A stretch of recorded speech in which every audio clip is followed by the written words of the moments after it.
Hi everyone, I'm Aditi Handa here, chef and co-founder at the Baker's Dozen. एक minute रुक जाओ, ready होने दो. चलो ये कर लेते हैं. This could be a great intro. All one needs to survive in this world are bread, clothing, and housing. And in this episode, we talk to a couple that is helping elevate the experience of bread consumption in the country. If you are a bread lover yourself, then you may have guessed it. I am talking about the Baker's Dozen. Aditi Handa did expect to become an entrepreneur. She just wanted to make good bread. Sneh Jain was working with a top consulting company after graduating from IIM-A Ahmedabad. Together, they started up the Baker's Dozen, with Aditi passionately steering the product and Sneh building the business with an eye on the numbers. Today, the Baker's Dozen is amongst the top premium bread brands in the country, operating out of a central plant in Ahmedabad, where they employ hundreds of workers who churn out high-quality bread, biscuits and cakes for the discerning India. Here's Aditi and Sneh talking to Akshay Datt about how it all began. Hi everyone, Sneh Jain here, co-founder at the Baker's Dozen. When Sneh and me met, and the first year of our marriage, we were actually based out of Canada. He was working with McKinsey in Canada. Later, at some point, when Sneh and me said, okay, let's get together and start a business, and when we started narrowing it down to a bakery, that's when I said, okay, listen, I think one of us needs to be trained in it. And that's when I went to New York to train as a baker. I went there to train myself as a baker, but you're also really serious about what you're learning, right? When you're in college, you learn, you pass some exams, you have a good time.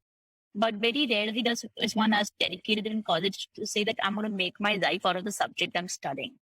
This time when I took up baking, Sneh and my younger brother, who was a co-founder with us at the Baker's Dozen at that point, were banking on my skill set for them to make a business out of. So it was very, very important that I get things right and I really learn much more than what they were going to teach me. It was a 2-month course. It's formed the basis of everything today that we do at the Baker's Dozen. And when did you go for this course?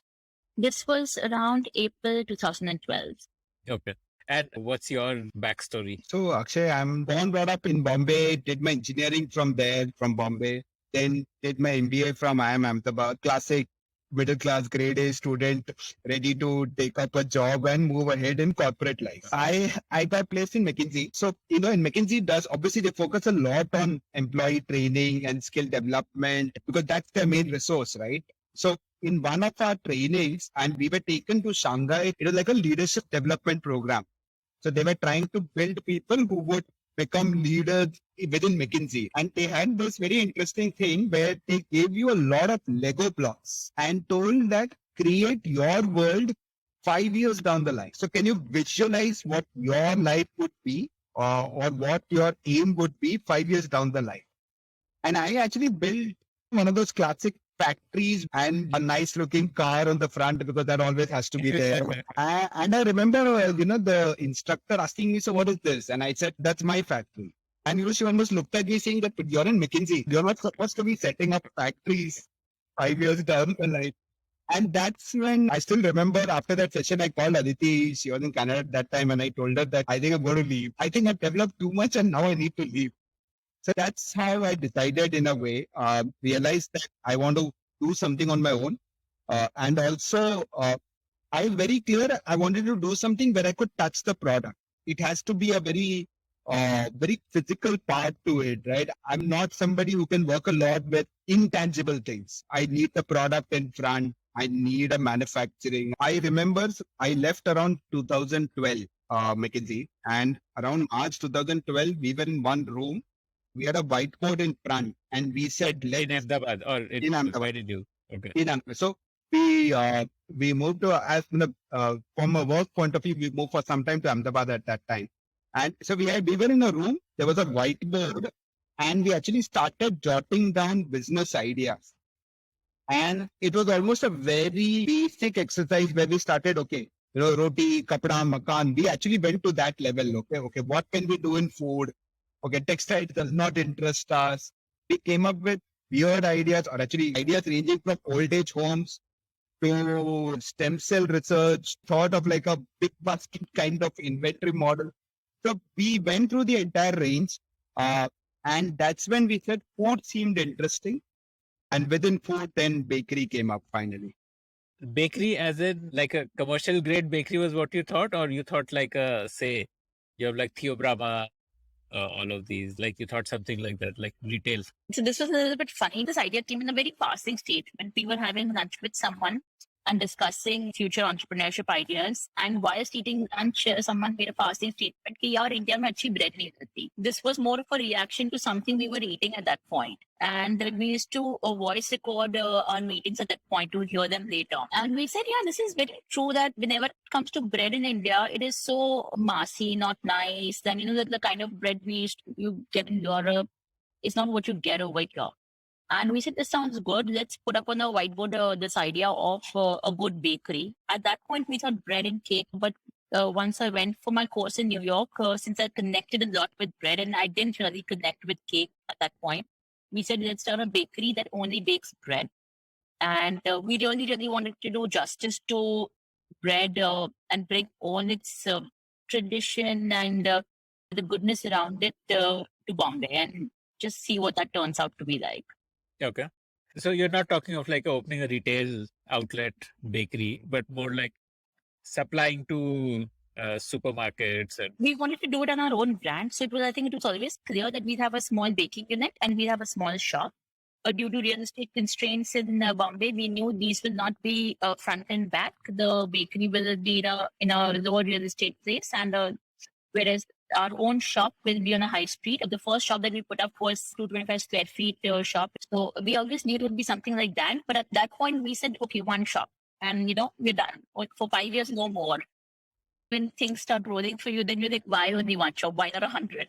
so you finalized on bakery and then you went to New York to do the course. And meanwhile, what were you doing? You must have been preparing for the factory and stuff like that. Yeah, so we were setting up the first kitchen. At that time, it was a kitchen. Today, it's a factory. But it was 1,000 square feet kitchen in central Bombay in Vadala. And very basic, we're looking at the equipment. One of the things which we were very clear, if we had to make good bread and make it the way you authentically get, let's say in Europe or anywhere else, right? You need the right equipment for it. I remember Aditi went to a baking program, actually in India first, before she went to New York. And every day she would come back. It was, I think, a 1 week long program. And she would come back every day with samples at the end. And we would taste it. And to be honest, every day it tasted the same, irrespective of the product, right? At that time, we felt this is not where we are going to be learning the authentic art of baking. And that's when Aditi went there. So in the meanwhile, even from an equipment point of view, our critical equipment, which is our ovens, our mixers, these are imported European equipment. Because to give you a very small example, our sourdoughs, right? They have that crust. Now, you don't get that crust in a normal oven. You need it to be in a stone-baked oven. That classic pizzas are baked, right? Now, those are the ovens we use for baking bread, which most bakeries in India will not, because it's more expensive. But that is what, we were setting up at that time while Aditi was kind of doing that course. Okay. So how did you then launch? Like you used your savings and you like rented a kitchen, rented a retail store. Tell me about that journey, like the actual launch, like the go-to market. We first set up the kitchen, and while that was setting up, I was already on the lookout for a retail space for our store. The initial idea was very simple, that we'd start with one brand store and then kind of take it from there, how it picks up. At that time, there was no major buyer plan, business plan. There was no channels, omnichannel approach. All of these buzzwords were not there at that time. Bread banao, dukaan lagao, and let's start selling it in a way. And I still remember our kitchen got set up at around in December 2012, Jan 2013. But I was not being able to find a retail space. 1 or 2 options that we had finalized, but there were some issues with the landlords and it kept getting delayed. So then Aditi and we said, why not start a delivery business from our kitchen in the meanwhile? Because, we are spending money every month. There's a rent meter that is ticking. While we finalize the store, can we at least start up with doing some sale and customer development? So what Aditi and me did was we identified around 8 to 10 big residential complexes in that area. And we found like these complexes with 500,000 flats each. Generally, through some friends and friends of friends, we would know one or two people in each of these complexes. What we would just tell them is in the evening at around 5 o'clock, just get us entry into your building. Aditi, and we would go with like these 100 packs or two bread each. She would take evening, we would go to the top floor and keep coming down. We were actually knocking on each door. We would just say, hi uncle, hi auntie. Some kids were trying to do a bakery near you. This is that freshly baked bread, and this we just want to gift you as a welcome gift. If you like it, great, write to us, give us feedback. We didn't even have a way, we had a phone number, but there was no real way to take orders. And also we said, just let us know if it is a good or a bad bread. What do you think about it? And I remember, I think we did almost around 1,000 houses like this, right? Across those complexes, kept doing it. And even till date, some of those customers still remember you were those people who came in the evening and gave us free bread. Right? You were the one. But that experience, and I still remember, we started getting calls like, oh, that seeded bread was what took me back to Europe.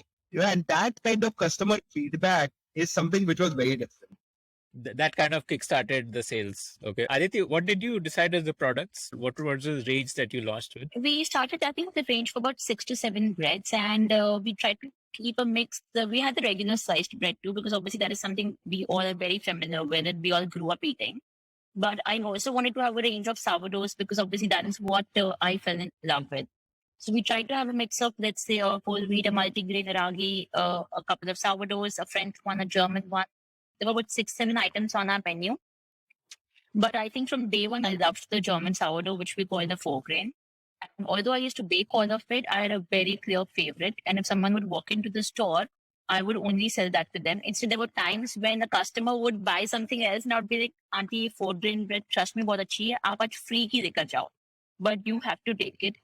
Somewhere very well knowing that once you taste my 4-grain, there is no way you would eat any other bread. And yes, I mean, I'm happy if you take anything else from my bakery, but I'm really, really happy if you take my 4-grain. This 4-grain, was it like that roundish kind of a that? We made it in an oval shape, but very similar to what you're visualizing, where it's crusty. And we were one of the first few bakeries to put lots of seeds, not just on the top, but also in the inside. So you got these seeded breads at that point, which was basically like a whole wheat bread rolled in seeds to make it look pretty. I think because when we started this business, I was a baker by heart. When we would develop a recipe, it was really designed to be a good recipe of something I would want to feed my own mom. And what it landed up costing never mattered. So we always say till date that the bakers doesn't. The R&D department does not look at costing at all. They develop a product keeping whatever is the right thing to do. If it's cheap, it's cheap. If it's expensive, doesn't matter. And we've always believed that whatever we need to charge the market to make business sense, a consumer will be willing to pay purely because we're doing a good, honest job out there. And I think customers pick up on that very, very quickly. So what was that 4-grain sourdough priced at? So this is a very interesting story. When we started, it was priced at 120. 120 in 2013 was not a cheap brand. We were probably one of the most expensive ones. And we were selling this for a few months. And I remember, I think 4 or 5 months into our store opening, we had 3 stores at that point. We had one store in Prabhadevi, one at Kemp's Corner, and one in Bandra. And Sneh came back to me one day doing all the maths, saying, listen, this bread is actually making a loss for us, not money. And like Sneh mentioned, we are a self-funded company, so making a profit was extremely important. And he says, we have only 2 options. Either I have to hike up the price or we have to discontinue the bread. And discontinuing the bread made no sense to me because I just wanted to give it away. Revenue needs to come in. So I said, okay, how much do you want to price this at approximately? So he says that we're at about 135, 140, should be comfortable keeping the variation of prices in the market and so on. So I said, okay, let me figure a way around it. And to all these 3 stores, I went there every day for a week. And I would just stand at the corner of the shop waiting for a customer to come and pick up a 4-grain. And when he or she would pick up this 4-grain, I would narrate the story to them that's saying, listen, this bread is not making money right now. I will need to either stop it or hike the price. What sort of price are you comfortable paying? I just wanted to understand if we increase it by 15 rupees. And I think I must have spoken to about 50, 60 odd customers in that 1 week. I don't think even one of them got back to me with an MRP. They said, Aditi, you put whatever value you want to put to it. Just ensure you don't compromise on the quality of it. There was this one husband who was probably trying to act smart and come up with some numbers. And he was quickly shushed by his wife saying, Tum chup raho, tumhe kuch nahi pata. And I think that discussion, we landed up pricing it close to about 150. And today this bread is priced at about 210 or 215 or something like that. And not even a single day has happened where the sales have come down because of the price, because the product has always been good and it's become only better with time. So that's why I think we got very, very lucky with our customers. So what was your first month when you opened that store? What was that like? The first 5-6 months, we used to do a lot of business on pre-orders, which meant 10 loaves a day, 12 loaves a day, 15 loaves a day. Once we started the store, on the day of the store opening, we said, okay, about 150 people will come. So about 150 breads will go. And we sold about 500 units. Instead, we hadn't baked that much. I had to leave the launch and go back to the kitchen to start baking so that we had more bread to sell. But if I look back at the figures now, I think we were maybe doing a revenue of, I can't remember also, but maybe 20, 30, 40,000 a month, 50,000 a month, maximum a lakh. But were you recovering rent from the sales? Was it breaking even, the first store? A little bit of loss, a little bit of break even, not a lot of profit on and off. So I think at the end of the year, we were probably close to a marginal loss on adjusted break even, something like that. Why go from 1 to 3 so fast? Like you told me, in a couple of months you went to 3. Yeah, so we opened our first store at Prabhadevi in March 2012. And we said, okay, one store, we will make our name in Bombay for the next 5 years, then we will think of the future. And the store opening was a huge hit. And we didn't invite friends and family. We invited all our customers and we sent them little postcards. Can you please come? And there is no obligation for a customer to come to the store, right? Yeah. So the first day of the store opening at Prabhadevi was such a huge hit where we were expecting maybe 100, 150 odd people, but about 500 of them turned up. And there was a huge line outside our store. And this is when we really did zero marketing and no PR. And I think the launch was so successful and we were on such a high for that launch that we said, okay, listen, I think we should open a second store. Because at the end of the day, bread is a very local product. And we decided, okay, we're going to open a second store. And really that decision was going to be based on where we would find a store earlier. That was it. And then the second opened and then you said, hey, this is doing great. So a third opened and the fourth opened. And effectively, that's the journey we had. So maybe, Sneh, you could talk about the numbers. What kind of numbers did you do in the first year? How many stores were there? Tell me about that growth trajectory. In the first year, we ended with around 3 of our own stores by the end of first year. This was Bandra, Kebs Corner, Prabhadevi. And we were doing approximately all 3 combined. We were doing around, 4, 5, 6 lakhs a month kind of figure, depending on the month. So all of that was great. And that's when, what we realized is that this is such a neighborhood product. Because we started getting a lot of people saying that I stay in Lokhandwala, but I can't come to Bandra every day for bread, right? I actually can't go from Lokhandwala one street to this next street for bread. So how do I get your bread? Home delivery at that time? That is still limited, right? I cannot deliver bread from Bandra to Lokhandwala. It will not make sense. In India, we don't pay for delivery, right? We don't like to pay for that.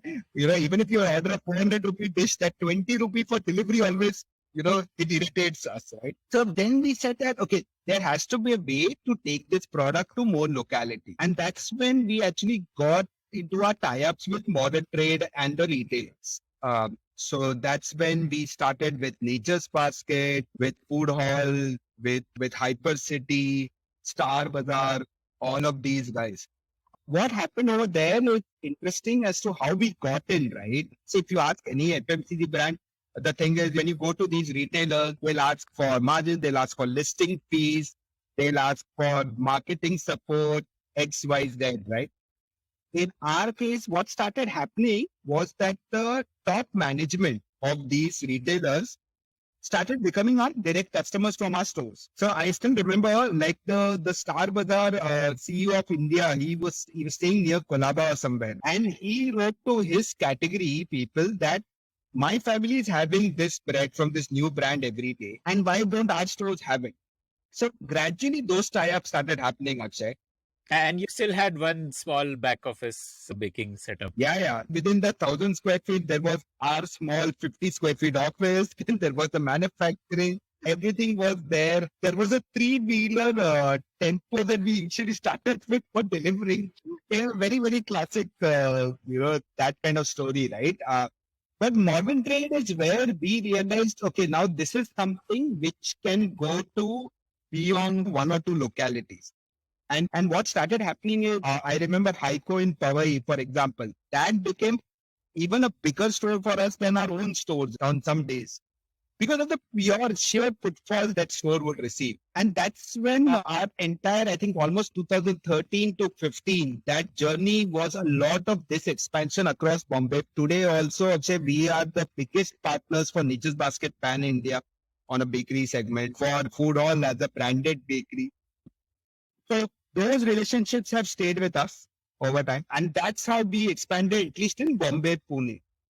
This was like selling under your brand, or you were rebranding it? So with Nature's Basket, for initial 1 or 2 years, we were doing their private labeling. It was like a co-branded thing. It was made for Nature's Basket by them. Say, once you realize that the fun is in the brand, right? In that, the name that people start recognizing. Around that time, 2015, I had gone for one of those midnight cycling things in Bombay from Gateway, and you go to Bandra and you come back, and for whatever reason, right? I still remember a friend of ours, and it was a group of 15 folks, random folks. And there was a point when we were all introducing each other, and I just said the baker's dozen. And I still remember there was like one person who said, "Oh, I know you, that brand." That feeling like, okay, in a random group of 15 strangers in Bombay, somebody knows us. So that's when we realized, okay. So when did you scale up your supply side, your manufacturing? And maybe Aditi can talk about the supply scale up. So I think gradually we were doing it right from day one. Like I said, the first day it was one shop, then 3 months down the line, a second shop. We took this 1,000 square feet property on rent, and within about 2.5 years, we were actually running short of space. But we were just being a bit more produced, and we said, okay, 6 more months. We will somehow manage. We will produce out of the same space, God knows how. And in about 3.5 to 4 years. At its peak, how much was coming out of that 1,000 square foot place? How many loaves a day? Those sort of numbers I won't even remember right now. It was maybe a few thousand, not even like 10,000 really, like a few thousand. That's quite a big number for such a small place. You must have really had to optimize every bit of space. So when you're self-funded now, you really become very, very frugal in everything, and you become almost sensible to a point of annoyance that this doesn't make sense. So I think we did a lot of optimizing. But 4 years down the line, we said, listen, this is really not working out for us. We need a much bigger space. Otherwise, we're just going to take a product hit now. And then we moved to a 5,000 square feet facility. And this was an industrial area. We also needed to be a place which is more industrial oriented, because we used to work through the night shift, and where we initially were, there were more offices around and so on. And I think this was early 2016 where we moved to a 5,000 square feet facility in Navi Mumbai. And sometime in later 2017, we were running short of that space too. Instead, I remember on the Sunday, Sneh and me went there to figure out that we needed to break a wall and extend it to make a bigger packing room and all of it. All of these are rented properties, right? So you were like, because every civil infrastructure in a rented property is effectively down the drain, because you'll keep moving every 3 years. And we said, yeah, we want to spend another 15 lakh rupees on making a bigger packing room. Bas bahut ho gaya. Let us just put up our own factory and spend a few crores instead. And it sounds very ridiculous, but the motivation to put up a factory in Ahmedabad, which cost us close to about 5 crores, was to save the 15 lakhs we didn't want to spend on a couple of walls. But at that point, we said, we are growing faster than what we think, and we will need some space which is more manufacturing friendly, not in just terms of the size of the place, but also in terms of the manpower. But now the problem was, how will we make bread in Ahmedabad and sell it pan-India? Because everything that we made right from day one was without any preservatives. So we had 1, 2, 3 days shelf life maximum on bread. And our cakes were about 4 or 5 days, no more than that. And we said, how can we have a central manufacturing unit and supply pan-India? We also discussed having different manufacturing units, maybe one small in Bombay, one in Hyderabad, one in Bangalore. But our product is all handmade. It has no preservatives. It has no stabilizers. So the quality of the flour is very, very important. And a consistent quality of a flour is very important. The way we hand shape it, so the consistency in shaping it in those processes is very important. And I always wanted the manufacturing unit in a consolidated way where I can keep an eye on a daily basis and track it and train it.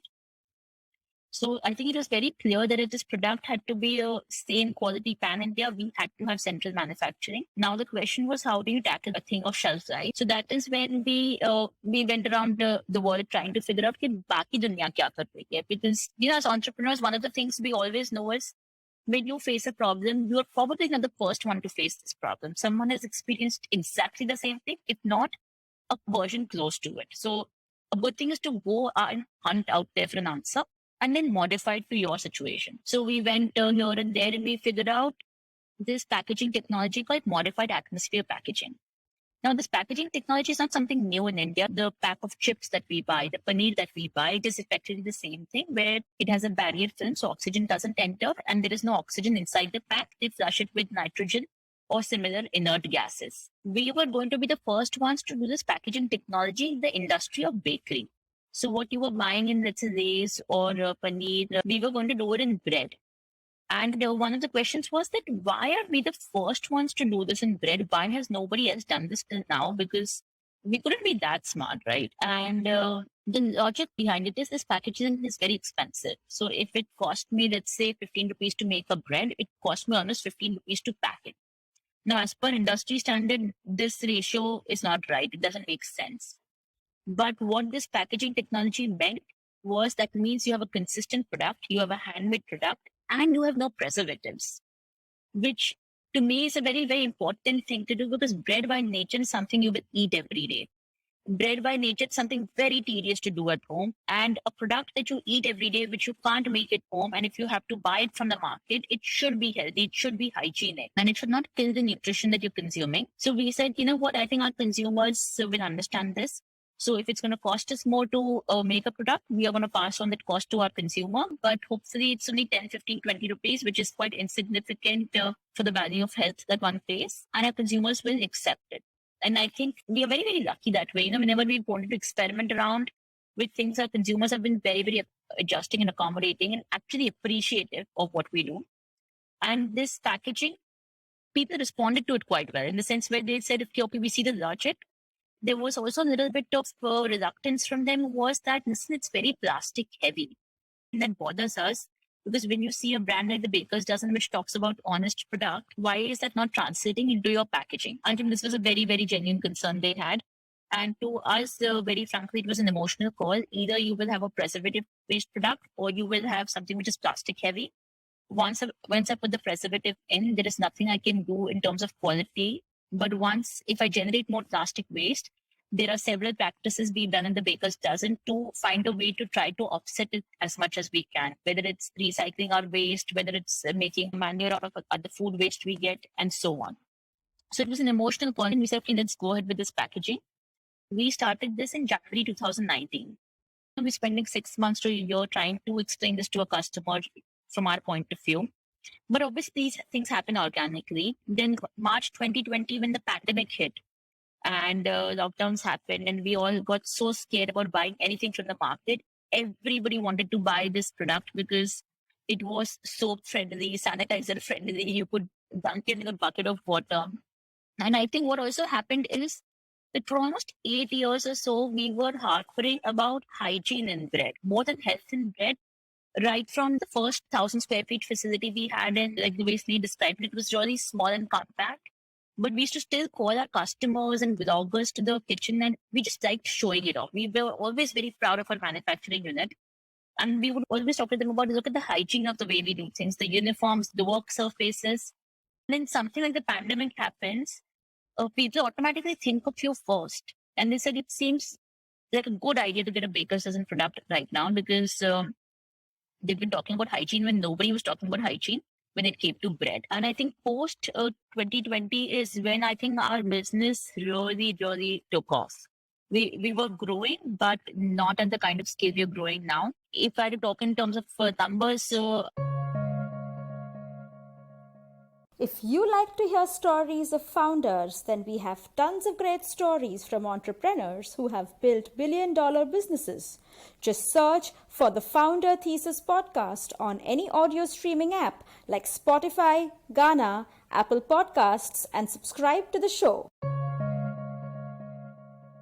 Okay, so like before, if you can talk of a sense of numbers right from 13 onwards. 13, you were doing 4-5 lakhs a month was what Sneh said. So we were from almost 2013 till 2000, we were growing every year, but the growth would be, let's say, 1 crore year 1, 2 crores year 2, 3 crores. From a percentage wise, the growth might seem high, but from a overall brand growth and 2018, 19 financial year, we actually were at around 6.5 crores of revenue. So at that time, it was family, friends, kind of did some internal bootstrap. It was more of a bet for the future at that time. And that's where we were, right? But 1920 was also around the same level, around 7 crores.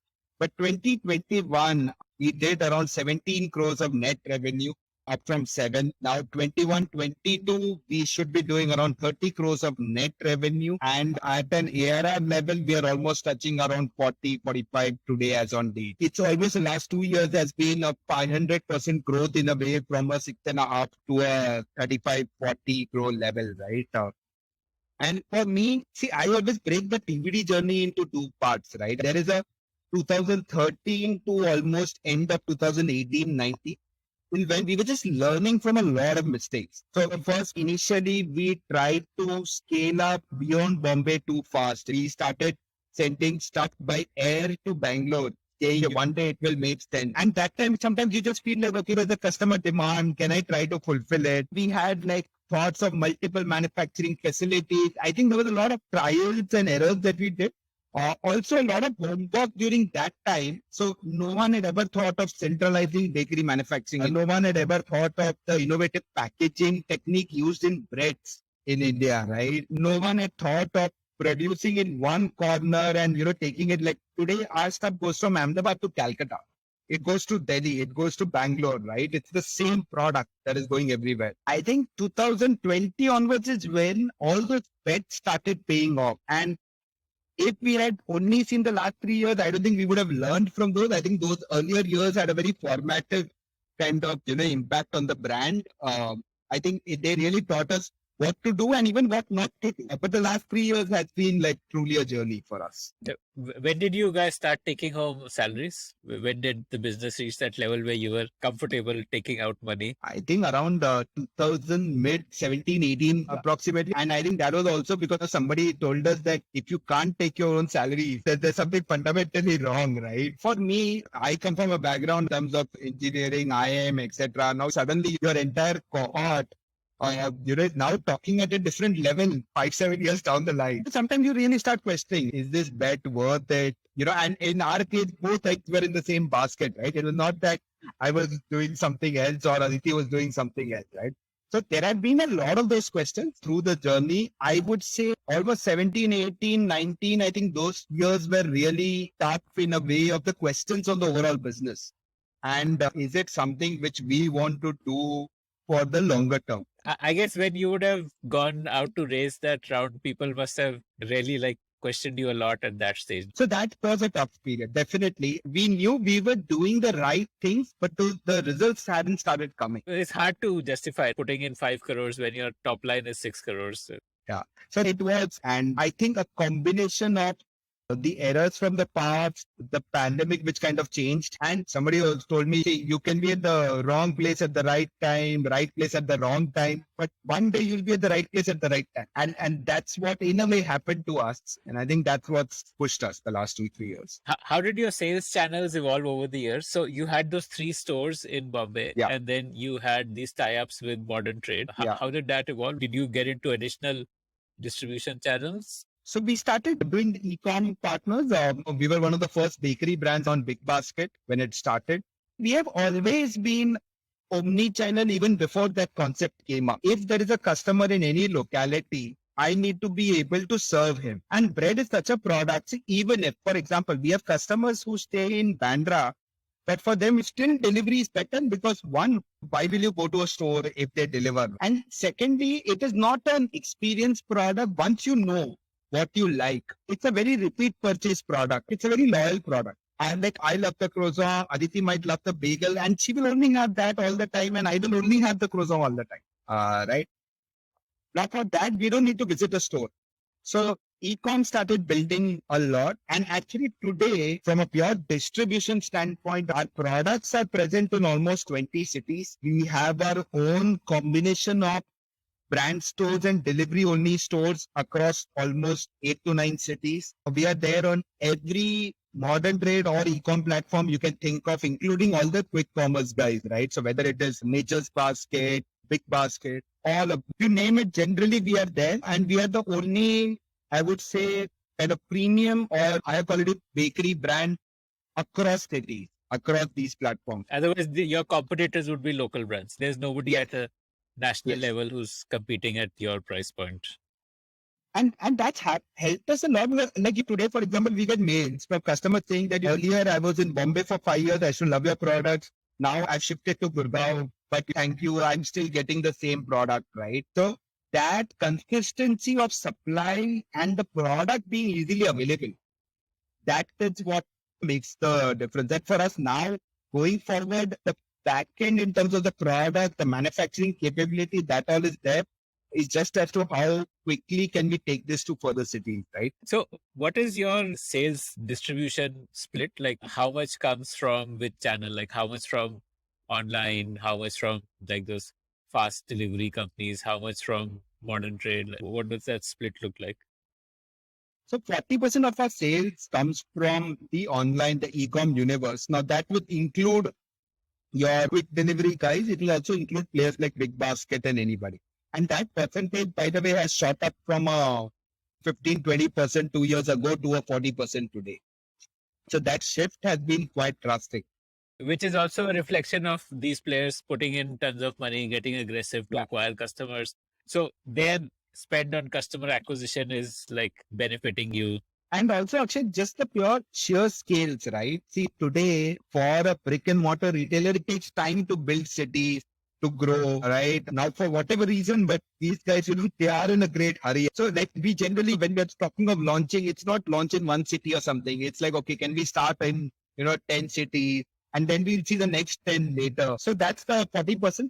30% still comes from our own stores, which we are very happy about, because in a way that the true D2C sense in a way, and this includes both our brand stores, and today we have almost 50 delivery only stores pan India. And these are like very neighborhood specific stores where you can order from our website, app, Swiggy, Zomato, any of these.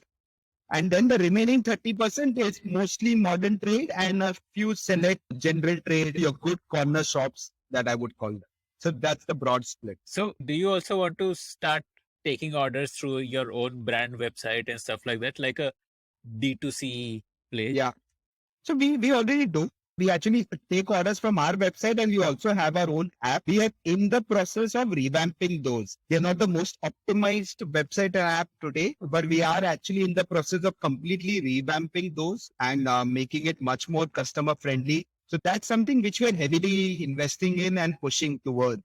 Will D2C economics work for you? I mean, typically D2C economics is like 25% is your customer acquisition cost only.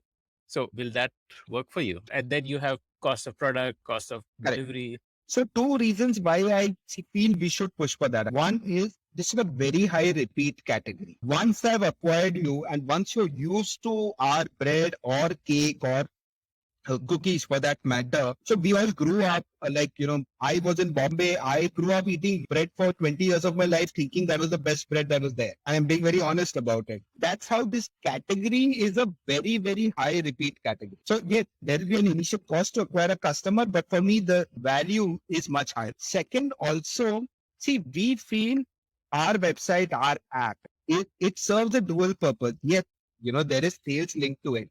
But that's also the place where the customer experience is. Now, the same customer, let's say if you're in Noida, for example, right? I don't have a store over there. If you get, enthusiastic about through our blogs, through our videos, through the website content, for you, selecting our brand from the options available on your e-commerce partners is something which becomes much easier, right? So I think there's a genuine case to push for that direct brand connect with the customers. And for us, that can play out in ways. We don't differentiate between our website customer or a customer on Milk Basket who chooses our product. So essentially, you're looking at this as spend on digital branding rather than digital sales. Yes, yes. In our past history, especially for the last 1-2 years, from a performance marketing point of view, we have still been able to make returns on it, even from a direct point of view. But I think that the returns are much higher when you start accounting for the brand recall.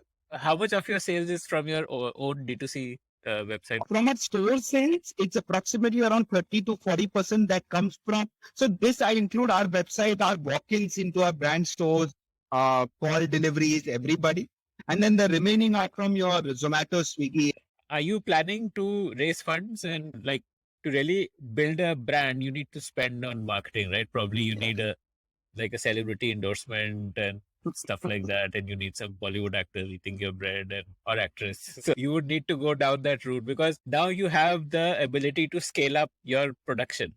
So you need to spend on scaling up demand. So are you planning to do a fundraise for that? Yes, so actually we are in the works for that. So it is something which is in progress right now. Today we are very clear what do we need the funds for, right? And how do we see this business growing? Because as you said, now it's no longer experiments in terms of the product or the packaging or the range also for that matter. It's about building the brand and it's about just reaching those customers whom we have not been able to reach today, whether it is by city, by PIN codes, whatever criteria you might take. And the idea is very simple. Let's take this brand and make it a national brand available across not only metros. So anecdotal example, we supply to one retail store in Rajkot near Ahmedabad. And those guys, so they're part of a chain based out of Ahmedabad. So they take our product from Ahmedabad themselves. And that does more sales than any of our stores. Now, you would think Rajkot, would people, be willing to spend? Yes, the product mix might change a bit. I'm not contesting that. But from a pure ability to spend and to look for high quality products, I think that requirement in these cities is even higher. And you take any criteria, whether it is available disposable incomes, whatever, these cities are primed for growth. So why can't we be there? So you're looking at like a Series A, like 5-10 million? Approximately 5 to 7 million. So tell me about the product range. Initially, you had 6 SKUs when you launched. What is the number of SKUs you have today? What all do you do now? In the year 2015, this was almost 2.5 years into selling bread. I felt that we finally have a good grip with bread and we've kind of established our name with bread. And I felt now I'm ready to learn how to make cakes. We used to get a lot of requests from customers, make brownies, make cupcakes, make cakes. And although I knew how to make it, I had never officially studied it. And I really realized the value of being technically strong in your product. To take a recipe book and make something and sell it is very easy. But if you technically understand why you're doing what you're doing, how do the ingredients react with each other, you have a totally different game on your hands now. And mid 2015 is when I want to go and learn how to make cakes. And that's when I went to Paris. And when I came back in December 2015, we started a range of cakes. Now the challenge here was everything I had learned was with a lot of chocolate and butter and ganache and icing, which meant it has to be in a fridge, which meant extremely difficult logistics and supply chain. And that wasn't really fitting in well with the kind of business plan we had in mind. And we said, okay, in that case, why don't let's not just do it the way everybody thinks of you. So that's when we came across, let's make tea cakes. I mean, tea cakes is something my mom used to eat a lot when I was a little kid. So I'd already seen so much of it. Then the first cake that we ever launched was a banana bread. We didn't want to do the typical conventional chocolate, strawberry, vanilla. So we said we'll do something different. One of the reasons to also pick a banana bread was it's the first cake I used to make the same when we had started dating. So every time he would come to meet me, I would make him a banana bread. It only made sense that the first cake coming out of the baker's dozen kitchen should be a product of love like that. And what was the pricing? We used to price them at about, let's say at that point, about 120 rupees for about 100, 120, 130 grams, those sort of things. We've changed the sizes a lot over a period of time. But again, a lot of them are fresh fruit cakes. Like the banana bread is made from actual bananas. We have a fresh orange cake, which is made from orange juice. So we always try to keep the original fruit in it. We don't substitute it with essences or extracts. Now, a big chunk of this range is also whole wheat. So we went from making a banana bread in maida to making a banana bread with 100% whole wheat. We've always had a little team just doing some R&D on the product for the fun of it. They have no deliverable that you need to make a product which I need to sell, just play around. And as part of our playing around time, we came up with a very hit product for the ragi crackers. So one night at about 4 or 5 in the morning, me and my bakers were like, okay, yaar, ab kya banaye? Ab to kuch hai nahi banane ko. And we came across some recipe, we tweaked around, we did our own thing, and we made a product called ragi crackers, which is made from ragi flour and roasted garlic. It is probably our biggest hit product in the snacks category. We made some breadsticks, but not the typical breadsticks. We added some roasted garlic and chili. We did stuff like that. Then in August 2019 is when we said, okay, now let us also have a eggless range of cakes. Then obviously there's a huge demand for eggless cakes. And whilst we were developing eggless cakes, Especially in Gujarat. yes, especially in Gujarat, true. There's a huge demand for eggless cakes even in South Bombay. We were experimenting with that. We started making some cookies. I don't know, maybe we were hungry, God knows what happened. And we said, yeah, this seems interesting. Cookies is interesting. So then we started our own range of cookies, and which gives us now 4 verticals. We have breads, we have snacks, we have cookies, and we have cakes, obviously. What we also did in 2019 when we shifted our factory from Bombay to Ahmedabad, we took 6 months to do R&D, not only to redo the recipes, but we said, can we make everything 100% whole wheat? Until then, we were doing a blend of artisan and maida, and we said, can we just have whole wheat and no maida? What's going to happen? Let's try. And I think as part of the R&D activity now, other than our croissant and brioche, every bread on our menus are 100% whole wheat. We will also converted some of our cakes into 100% whole wheat. So now the way our product development works is not necessarily adding a new SKU, but making the current one better. How did you navigate initially while you were in Bombay? You might have had maybe 10 bakers. Today, maybe you have hundreds of people in the factory. What kind of headcount do you have in the factory? We are at close to about 160 people at the plant now. When we started this plant in January 2019, we were close to about 40 people, 35, 40 approximately like that. Which was the Navi Mumbai staff? Some of them from Navi Mumbai, about 5, 7 of them, because they had to relocate. So about 7 of them shifted. We hired about 25 people locally from here. And when I said 35, 40, now I've included all the departments, your production, your packaging, your hygiene. So that's how small we were in 2019. So it's like I have a friend who's in the manufacturing setup, and when we chat, his biggest complaints are always about labor issues. How do you manage it? How did you learn to manage and build up a manufacturing I'll be honest, setup? I don't think there's been a single day at the plant, and I'm not trying to show off where we've had labor issues. I mean, there are some things that happen here and there, but I would not even call them labor issues, to be honest. We're very strict on our value system at the Bakers Dozen. Whatever we do, whether it's a product, we have a certain value system, and we follow that irrespective of what may happen. And when we put up our plant in Ahmedabad, so to get manpower here from Ahmedabad is also not the most viable option because it's about a 1.5 hour commute each way. So we had no other option but to hire staff locally. Now, the way I always look at it is that when I went to New York to learn bread, I did not even know the ABC of bread. And my chefs could train me in 2 months and make me into a decent baker at that point.